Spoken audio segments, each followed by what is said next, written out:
রাজ্যে শিল্প মানচিত্রে নতুন দিশা, পালাবদলের বাংলায় শিল্প বিনিয়োগের নজর। বণিক সভার অনুষ্ঠানে শিল্পপতিদের বিনিয়োগ ঘোষণা।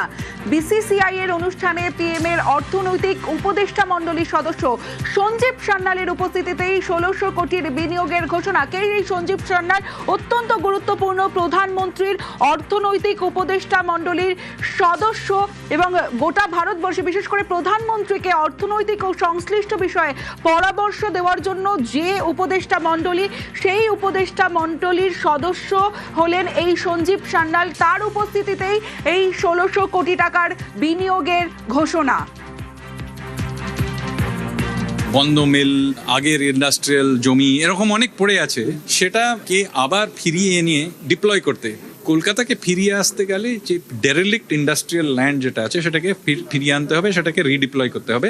কনসেন্ট্রেশনটা ম্যানেজ করা হচ্ছে আরবান ডেভেলপমেন্ট। কনসেন্ট্রেশনটা মানে ডিকনজেস্ট করে এদিক ওইদিক পাঠিয়ে দিয়ে তাহলে ওটা আরবান সেন্টারই থাকে না। মুম্বাইতে আজকে যে ট্রাফিক জ্যামগুলো হয়, ৩০ বছর আগে ওর থেকে বেশি ট্রাফিক জ্যাম হতো। ৩০ বছর তুলনায় তো আজকে বেশি লোক থাকে, কিন্তু ট্রাফিক জ্যাম কম হয়। কেন? কেন কি ওখানে ইনফ্রাস্ট্রাকচার বানানো হয়েছে। কনসেন্ট্রেশনের জন্য ইনফ্রাস্ট্রাকচার বানানো ইজ দ্য গেম।